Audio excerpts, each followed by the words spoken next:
as I say, we're starting How a Shepherd Boy Became a Saint, the life and teachings of Swami Abhutananda, Latu Maharaj. And it's the version written by Swami Chetanananda.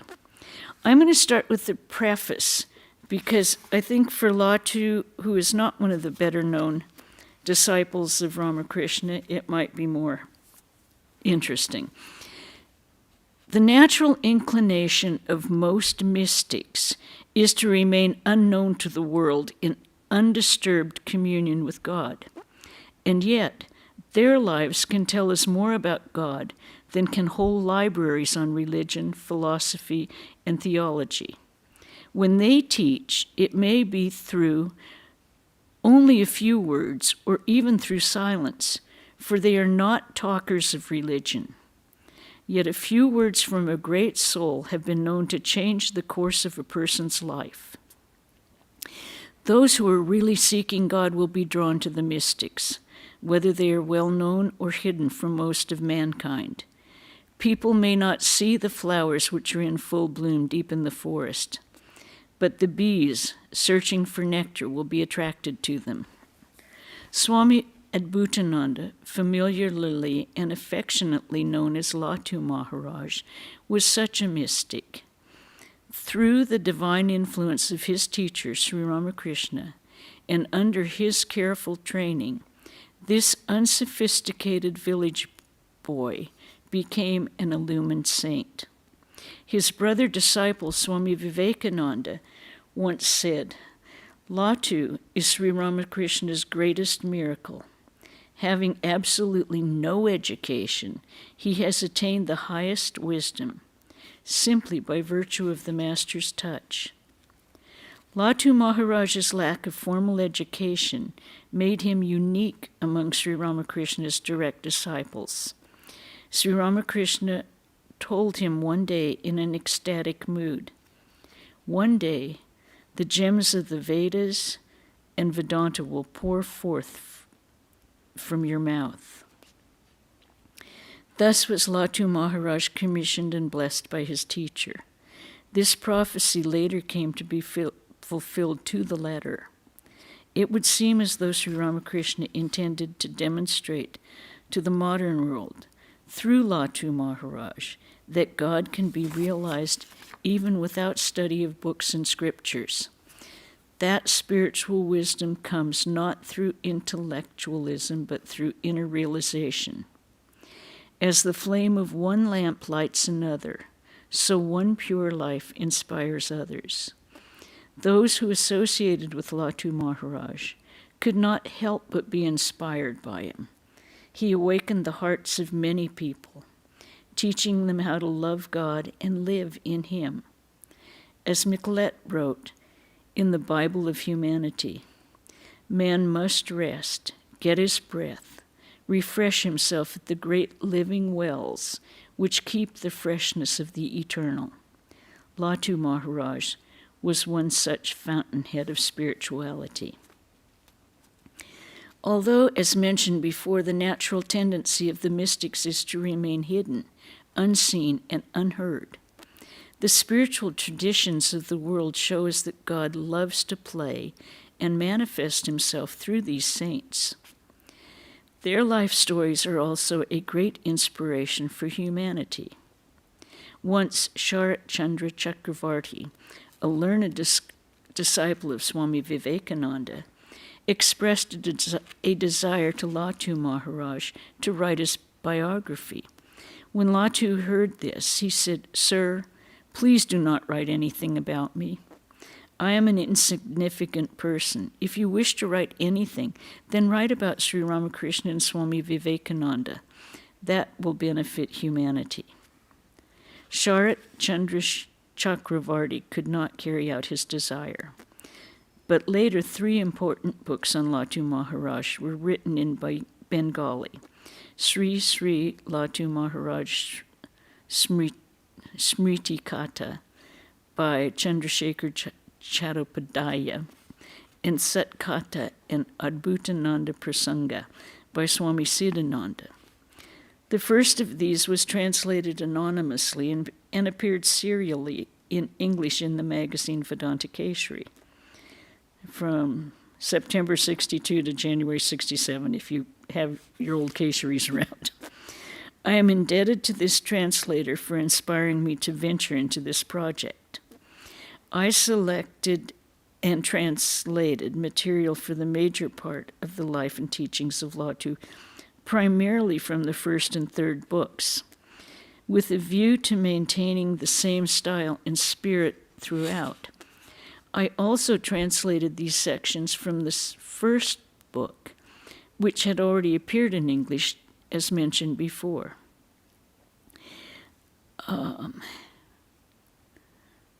Then we'll go on. In addition, some reminiscences were taken from the Adbhutananda.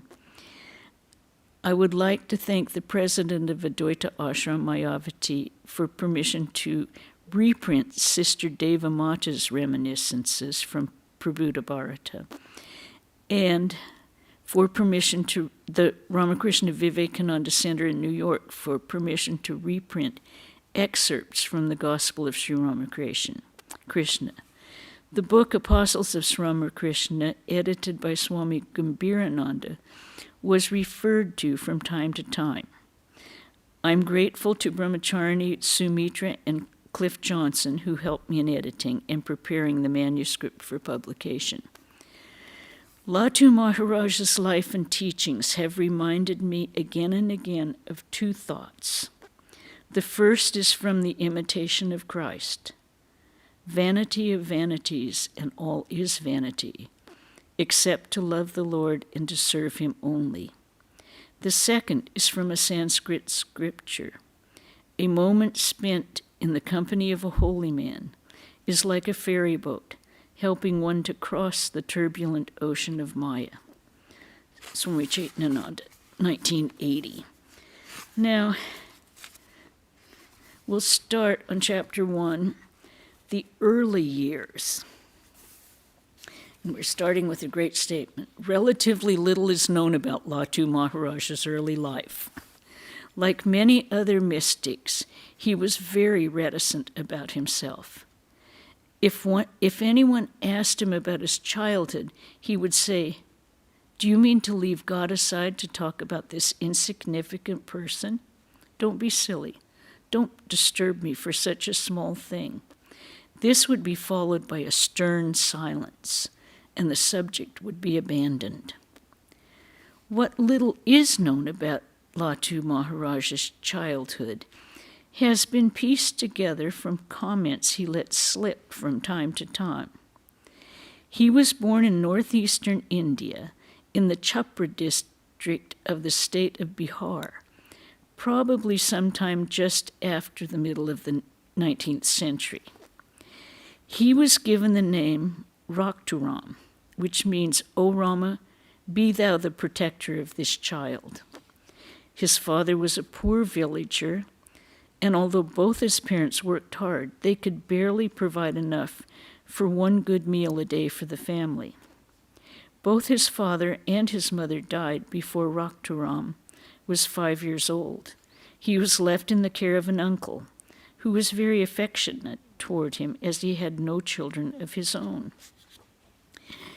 Growing up in the village, Rakturam led a carefree life, often spending the days with other boys who were tending the cows and sheep in the fields. Sometimes he would wander off alone, even to other villages, and then his uncle would have to search for him.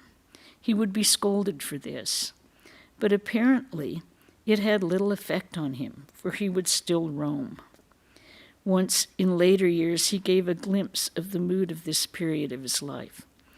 "I used to wander freely with the cowherd boys. How simple and guileless they were. You can't have real joy unless you're like that." In the Indian village of those days, a formal education consisted of only the most basic reading, writing, and arithmetic. And for an orphan boy, it was rare to have even this much. Rakturam never had even the beginnings of formal schooling. But this was not to say that he had no education in a wider sense. The world he lived in, the village life, rich in Hindu religion and culture, was the source of his basic education. In later years, Raktaram's lack of formal schooling became one of his most distinguishing qualities and made him unique among his brother monks. Perhaps because his mind was uncluttered by intellectualizations and not trained to doubt, he absorbed the instructions of his spiritual teacher, Sri Ramakrishna, with unquestioning simplicity. He demonstrated later in his life a profound spiritual wisdom that not only surpassed any kind of book learning, but moreover possessed a freshness because it was not hampered by scholarship. Excuse me. One of his brother disciples, Swami Turiyananda, said to him, Many of us had to go through the muddy waters of intellectual knowledge before we attained God, but Latu jumped over them like Hanuman. That's from the Ramayana when Hanuman jumped across, didn't need a bridge to get to Lanka from the southern part of India. Even Rama needed a bridge, but Hanuman didn't. His life teaches us how to live in God without touching the dirt of the world. Raktaram's uncle, although not as poor as Raktaram's parents, had a tendency to spend beyond his means, and this finally led him into debt. He was ultimately forced to sell his house and all his possessions to his creditors. Hoping to find a means of livelihood in the city, Raktaram and his uncle traveled several hundred miles to Calcutta on foot, arriving there virtually destitute. In a village, no one ever dies for want of food if others have food to share. By contrast, the city can often present a cold, even harsh, face to newly arrived strangers who have nothing. Fortunately, Raktaram and his uncle knew of an old village neighbor who had come to Calcutta and found a job in the office of a doctor named Ramchandra Datta. Through his friend, Raktaram was hired as a servant in Ramchandra's house.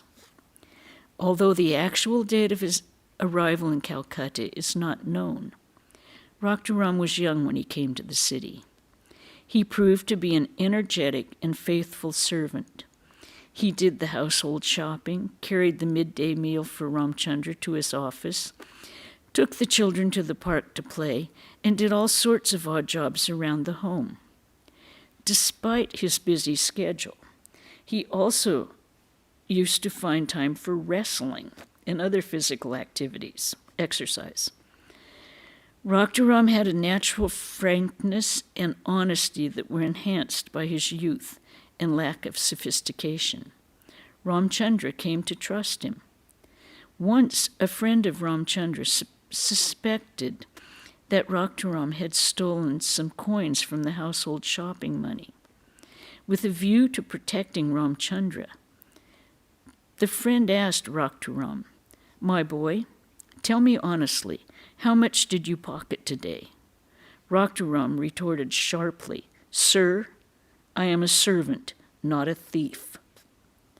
The boldness of this reply offended the man, and he complained to Ramchandra. But Ramchandra supported the boy and said, "He is not a thief. Whatever he needs, he asks for from my wife." Okay, so that's the very early years that we know about. Then, Chapter 2, At the Feet of Sri Ramakrishna. Raktaram became known as Latu in his new Calcutta surroundings, and he was called by that name thereafter. Sri Ramakrishna, with his village accent, would affectionately call him Leto or Noto. In later years, Swami Vivekananda, foremost among Sri Ramakrishna's monastic disciples, sometimes addressed him playfully as Plato. In turn, Latu would call Swami Vivekananda by his pre-monastic name, Narayan.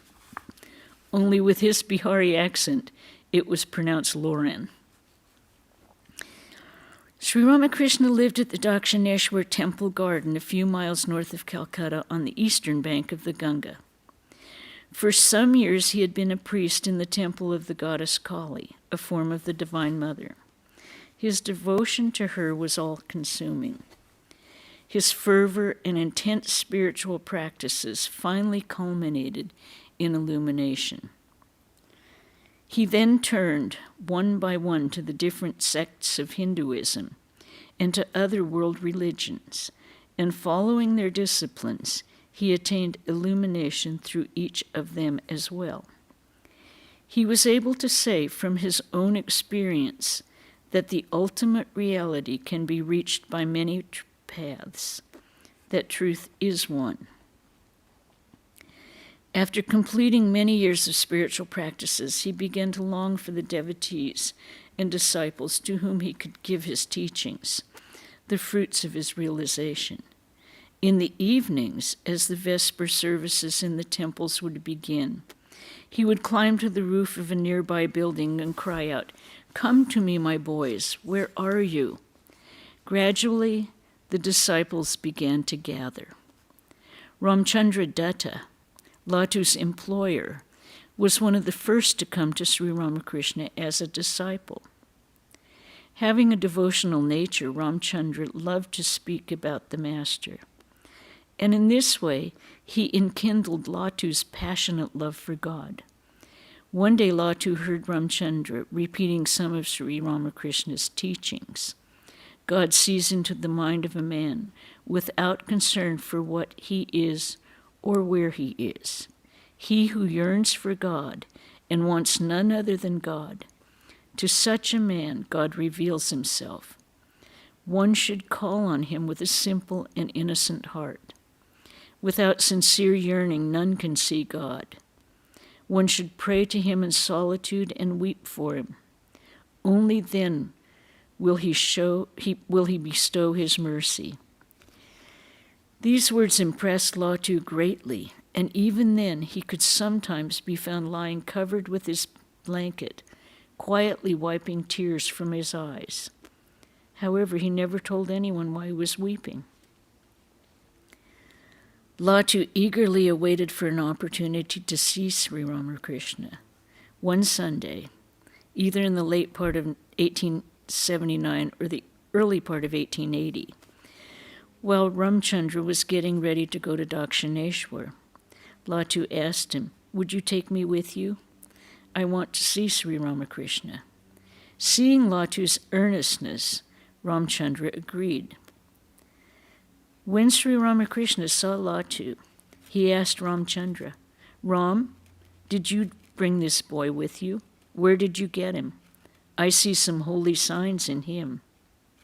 Sri Ramakrishna asked Latu to sit down and began to speak about ever-free souls. The knowledge of those who are ever-free souls only needs to be unveiled, as it were. They are like underground springs, which remain covered with until a stonemason digging in the earth removes a particular rock. Then the water begins to flow. Saying this, Sri Ramakrishna touched Latu, and the boy went into an ecstatic state. Latu soon became greatly devoted to Sri Ramakrishna. Not long after he first met the Master, he began to find it difficult to work for Ramchandra with his earlier enthusiasm. One day, Ramchandra mentioned this to Sri Ramakrishna. Sri Ramakrishna told him, "It is understandable that Latu should act like this, for he longs to come here. Send him again sometime." Ramchandra sent Latu to Dakshineswar the next day. A doctor had just come to see Sri Ramakrishna and had advised him to leave the Calcutta area for some time for a change of climate. This meant a visit to the village of Kamarpukur, the Master's birthplace, 60 miles northwest of Calcutta. When Sri Ramakrishna saw Latu, he said, "Lito, do not let your visits to this place," meaning himself, "affect your work. Ram is giving you shelter, food, clothing, and whatever else you need. It is not right for you to shirk your duties in his house. Be careful that you are not ungrateful." At this reproof, tears came to Latu's eyes. He said, "I don't want to have a job anymore. I only want to stay here and to serve you." "But if you stay here, who will work for Ram's family?" answered Sri Ramakrishna gently. "Ram's family is my family also." Latu now began to weep. He replied, "No, I shall never go back there again. I want to stay here." "But I will not be here," said Sri Ramakrishna. "I am going to Kamarpukur. When I return, then you can come." Sometime later, Latu heard a beautiful teaching that Sri Ramakrishna had told to another devotee, but which Latu took as being especially applicable to himself.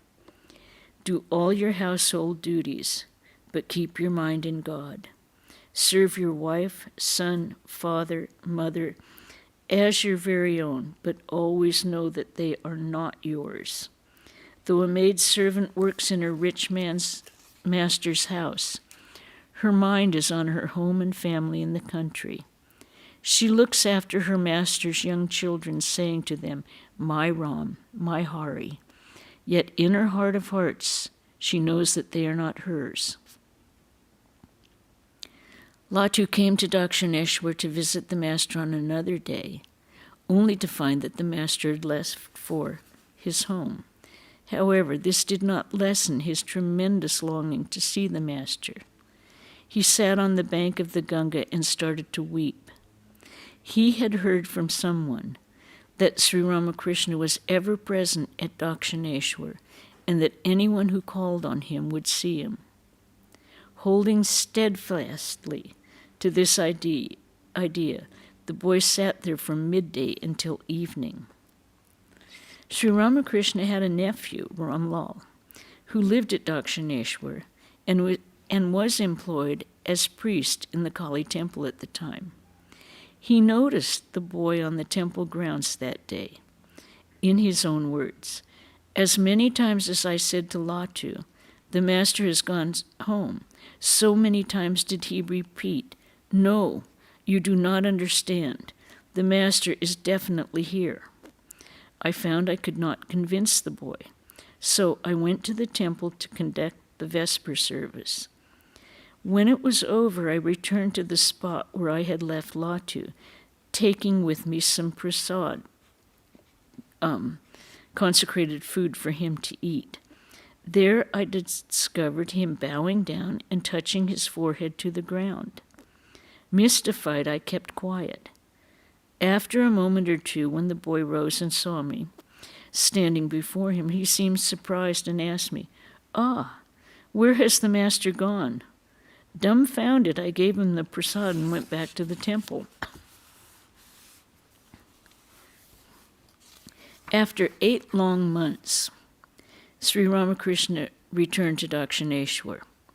One day, Ramchandra again sent Latu to the temple garden with some flowers and fruit for the master. It was evening, and Sri Ramakrishna asked Latu to stay the night. After supper at the master's request, Latu began to massage his feet. Kedarnath Chatterjee, a devotee who was there at the time, recalled the following conversation. Sri Ramakrishna asked Latu, "Do you feel sleepy?" Latu, "No, sir." Sri Ramakrishna, "Are you afraid of anything?" Latu, "No, sir." Sri Ramakrishna, "Is your mind upset?" Latu, "No, sir." Sri Ramakrishna, "Are you sure you aren't sleepy?" Latu, "Yes, sir." Sri Ramakrishna, "Then why are your eyes like that?" Latu, "I don't know." Soon afterward, after a short while, Latu began to weep. Sri Ramakrishna asked, "Why are you weeping? What has happened to you? Tell me." Then turning to Chetanananda, he said, "Look at this boy. He is weeping and won't tell me anything." Chetanananda said, "It is your place, sir. You have transmitted spiritual power to him, and he is in an ecstatic mood." Latu stayed at Dakshineswar for 3 days. On the 3rd day, Sri Ramakrishna told him, "Ram is getting worried about you. It's time you went home." Latu replied readily, "My master won't be angry with me if I stay. He has already hired another servant who does all the work." "What's that?" responded the master. "Are you going to stay here and still receive a salary from Ram? If you are paid by someone, you must also work for him. I have never heard of anyone serving one person and taking money from another." Just at that point, Ramchandra and his wife arrived at Sri Ramakrishna's room, having come to see the master. Sri Ramakrishna returned to them and said, "Look at this boy. When I say to him, 'Go home,' he laughs and tells me, 'If I stay here, my master won't be angry. I don't want to leave.' What is all this? Why should he stay here and forget his duties? Come now, Ram, you try to convince him of what I say."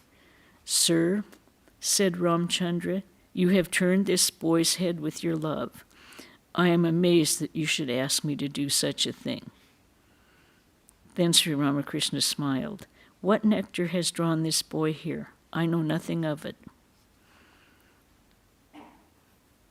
This time, Latu returned to Calcutta. However, as much as Ramchandra's wife tried, she could not comfort him. "I don't want to do my duties here anymore, nor take any money from you," he stated assertively. "Please tell Ram Babu that from now on I want to stay at Dakshineswar." Ramchandra's wife asked him, "But who will feed and clothe you at Dakshineswar?" "I shall serve Sri Ramakrishna," replied Latu, "and get prasad to eat from the temple, and you shall give me cloth to wear." "But if you're not working here," she pointed out, "why would your master, Ramchandra, give you cloth?" Latu answered, "Why?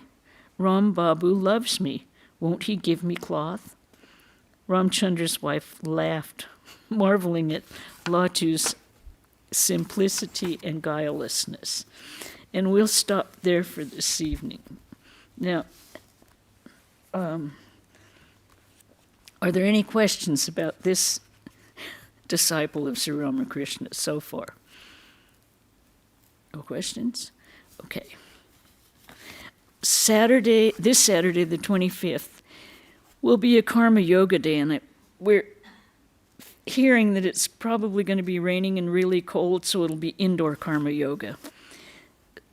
If you're interested, please come by the convent around 9 o'clock, and we'll decide what we're doing first.